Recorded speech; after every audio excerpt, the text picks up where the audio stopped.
Okay, today I want to discuss titration curves, acid-base titration curves, and all the information you can get from an acid-base titration curve, and discuss kind of how you can, if you're doing an acid-base titration, how you could actually calculate the pH of the analyte flask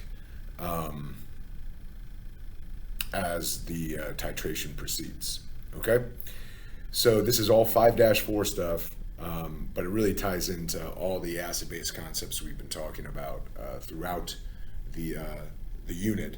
So it kind of ties everything together. Okay, if you understand what's going on during an acid-base titration, especially a weak acid titrated by a strong base, or a weak base titrated by a strong acid, then if you really understand what's going on in the flask as you're adding strong base to weak acid, or as you're adding strong acid to weak base, the reaction that's going on in the flask, what things are in the flask, in the solution, that are changing pH, or have a significant impact on the actual pH of the solution. If you understand what's going on there, then you really understand the acid-base unit, Unit 5, okay? So let's jump into it, all right? So, okay, so remember, when you do an acid-base titration and you take, so a titration curve looks like this. This is an example of what a titration curve would look like if you have a strong acid and strong base.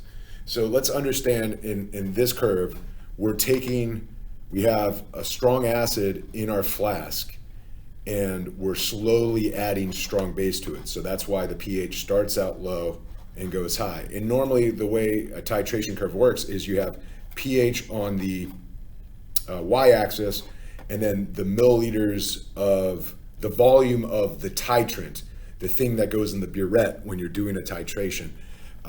As you slowly add it, the volume as you slowly add it goes here.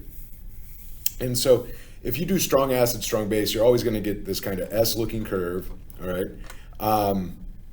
And the equivalence point where moles of OH minus, we don't care about the sodium and we don't care about the chloride, but at this point right here, what the equivalence point is where moles of hydroxide equal moles of H plus. And we essentially say that reaction, H plus OH minus, reacts to form water, and we essentially say that reaction goes to completion, because if you looked at the K for that reaction, H plus OH minus forming water, the K for that reaction is 1 times 10 to the 14, right? We know the autoionization of water is 1 times 10 to the negative 14, so the opposite of that is 1 times 10 to the 14. All right, so we essentially say that reaction goes to completion. And so at the equivalence point, the only thing you have in your flask is water, which we know is a neutral pH, chloride ions, which have a neutral pH, and sodium ions, which have a neutral pH. So that's why if you're ever doing a strong acid, strong base combo, you would the pH at the equivalence point will always be equal to 7. Okay. And you could do it the other way around, where you start off with strong base in your flask and you add strong acid, and the way that would look is it would be the same curve, just kind of flipped over the x-axis here, and it would just start out high and go low. Okay. But, so that, those titrations are good to know about, but the ones that we really want to focus on in this unit are where you have a weak acid and you're slowly adding strong base to it, or you have a weak base and you're slowly adding strong acid to it. So notice those curves, you still get the kind of S curve part, but notice like here, you get an initial jump and then it kind of flattens out a little bit and then it goes into the S curve. And the same thing happens here. We get this initial jump and then it flattens out and then you get your normal S-looking curve. Whereas if it's strong and strong, you get that kind of combo, okay? So a couple things to know. If you're doing weak acid and you're titrating it with a strong base, notice that the equivalence point, it's still at that point of inflection, but notice the pH is above 7. Okay. Another thing to understand is if you figured out what this volume is down here at the equivalence point, if you take half of that, that's called the half equivalence point. And what's always true at the half equivalence point is the pH over here is equal to the pKa of the weak acid you're titrating. Okay. And we can flip it if we looked at a weak base titrated by a strong acid. Again, here's our equivalence point, and now notice that the pH is below 7 at the equivalence point.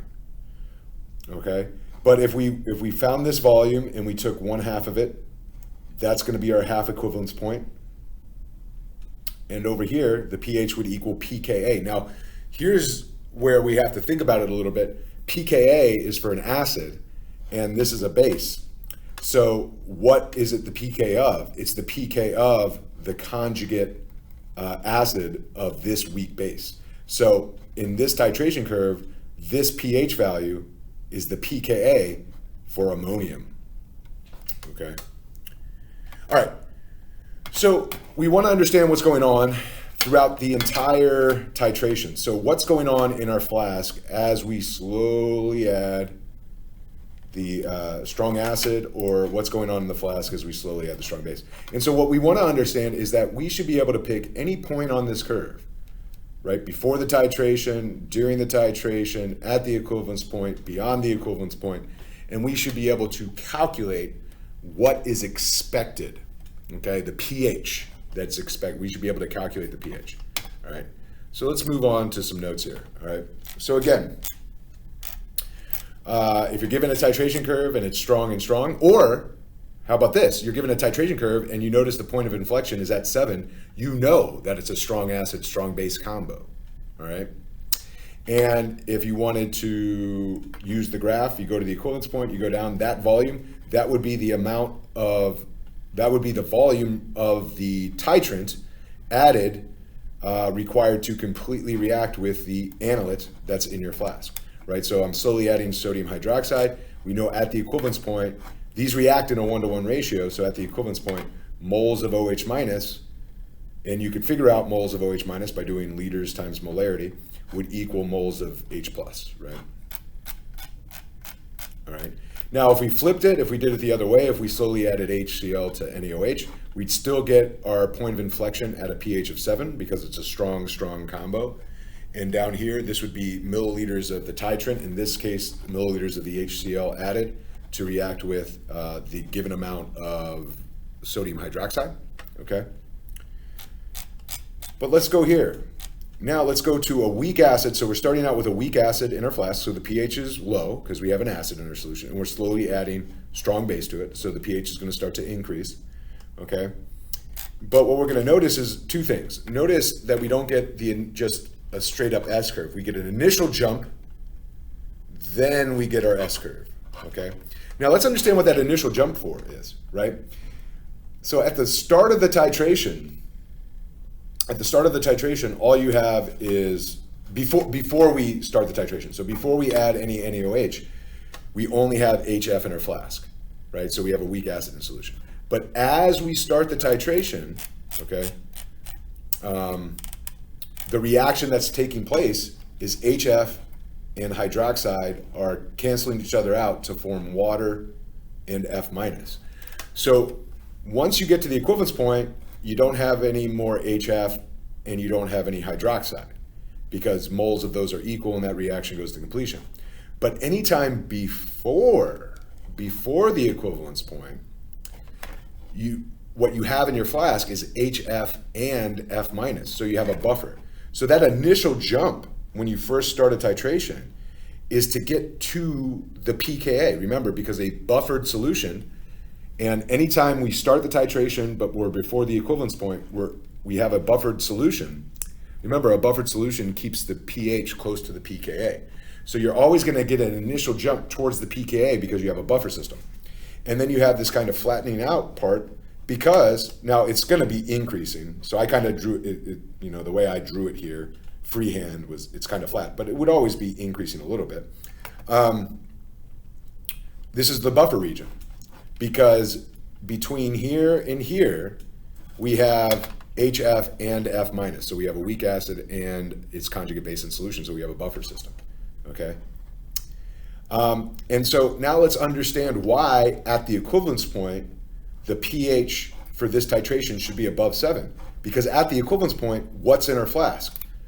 We don't have any more HF because all of it's gone. We don't have any hydroxide because all of it's gone. What do we have? We have sodium, we have water, and we have F minus. We have F minus, and we know F minus is a weak base. So at the equivalence point, we have a weak base in our flask, so the pH should be above 7. Okay? Okay. So a couple things, whenever you get a titration curve, note the equivalence point. Also know the half equivalence point, because if you go to the half equivalence point pH, that is the pKa of the acid you're titrating there. And if you do 10 raised to the negative, 10 raised to the negative pKa, that would give you the Ka of the acid. So if you have the pKa, you can find the Ka of the acid using a titration curve. Okay. All right, so how would it look if we flipped it and we had a weak base and we slowly added strong acid?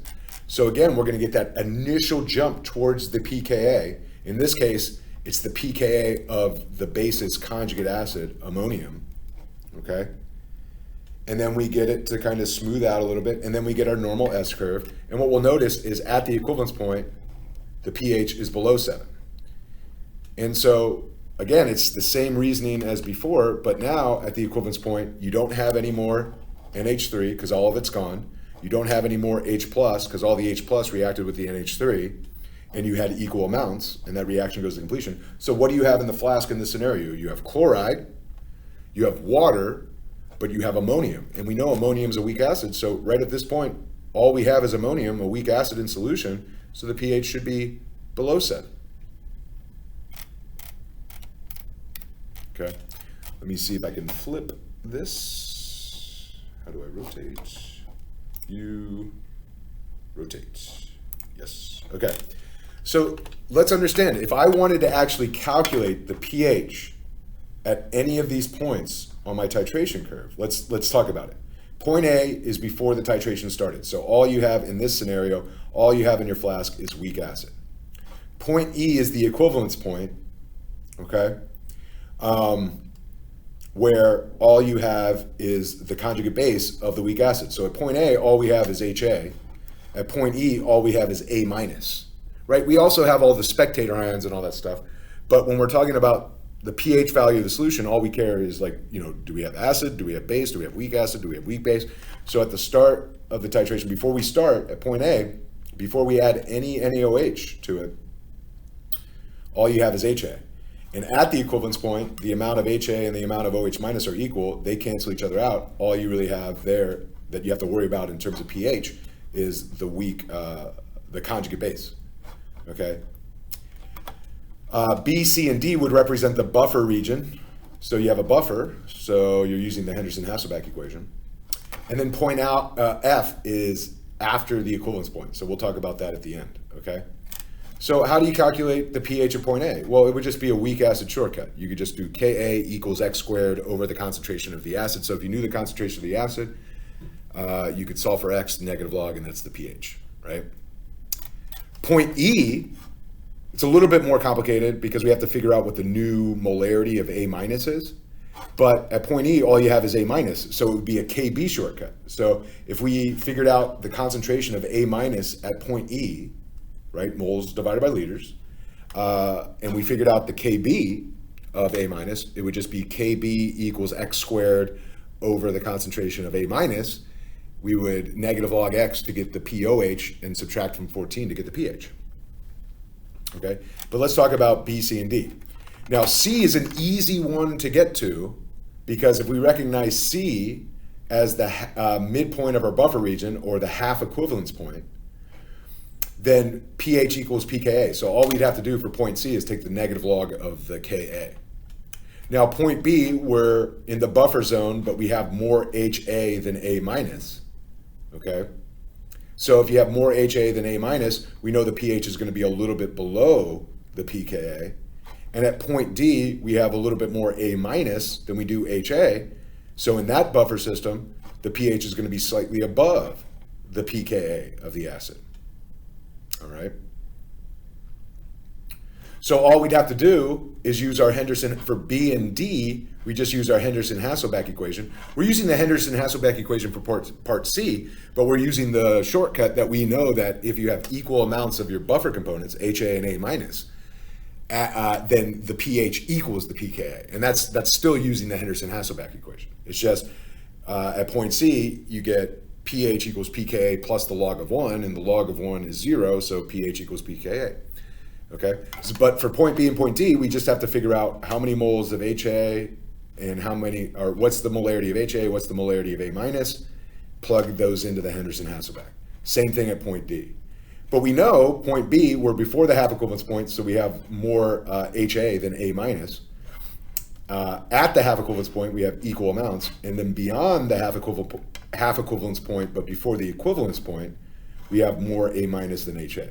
So point C is the midpoint where pH equals pKa. Before point C, we're going to be slightly more acidic, so a lower pH than the pKa.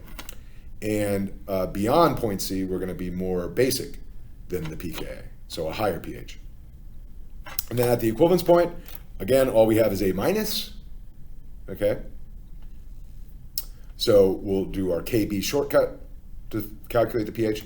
And then at point F, understand, if we're beyond the equivalence point, now we've added excess OH minus. So what happens at point E, we've taken out all the HA, all of it's gone away, and all of the OH minus, because that's what the equivalence point means. Moles of HA equals OH minus, right? But now, what am I saying if I go beyond the half equivalence point? Now I'm adding hydroxide, but there's no HA for the hydroxide to react with. So now I'm just adding hydroxide to my flask, strong base. So now beyond the equivalence point, what do you have in your flask? You have A minus, but you have excess OH minus. And so you don't really care about a weak, when you have strong base, you don't care about the weak base. So all you have to do to figure out the pH of point F is figure out what's the molarity of excess hydroxide you added. Negative log of that would be the POH, and then subtract from 14. Okay. So let's look at an opposite one where we're starting with a weak base. I'm calling the weak base A here, not A minus, I'm just calling it A. Okay, and we're slowly adding HCl to it, okay? So again, if we look at any point along the curve, we should recognize, okay, well, at point A, all we have is a weak base. So we would do a KB shortcut, okay? At point E, what would we have in the flask? We would have only the conjugate acid of A. So if A is a base, its conjugate acid is HA plus. So at point E, all we have is this weak acid in solution. So at point E, the equivalence point, okay, before the titration, it's a weak base shortcut. At the equivalence point, it's a weak acid shortcut, Ka shortcut, right? But anytime between point A and point E, so we're looking at B, C, and D, now we're talking about the buffer zone. We're going to be using the Henderson-Hasselbalch equation. If we recognize point C as the half equivalence point, then we could go over here, and that pH is going to be equal to the pKa. So for point C, again, all we have to do is take the negative log of the Ka of HA plus, and that would give us our pH, okay? So at point B, before we get to the half equivalence point, we have more of the base than we do its conjugate acid. So the pH is going to be a little bit higher than the pKa. And then at point D, we have a little bit more of the conjugate acid than we do the base that we started with. So the pH is going to be slightly below the pKa. Okay? Again, at point E, all we have is that weak acid, so we'll do a Ka shortcut to find the pH there.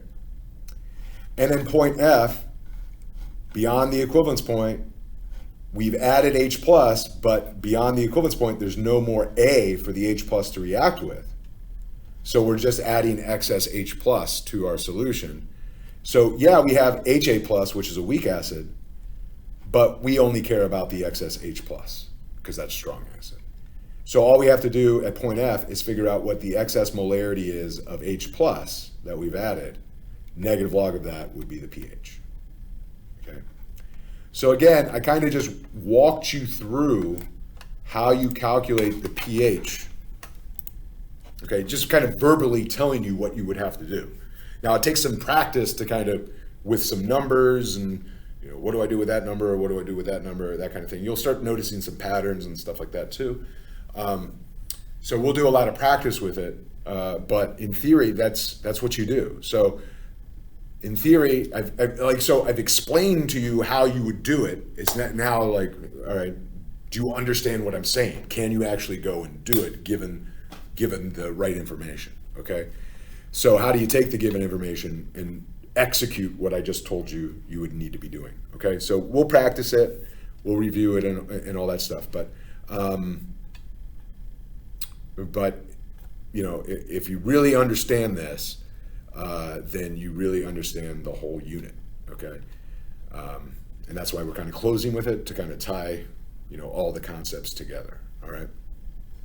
All right, have a good one.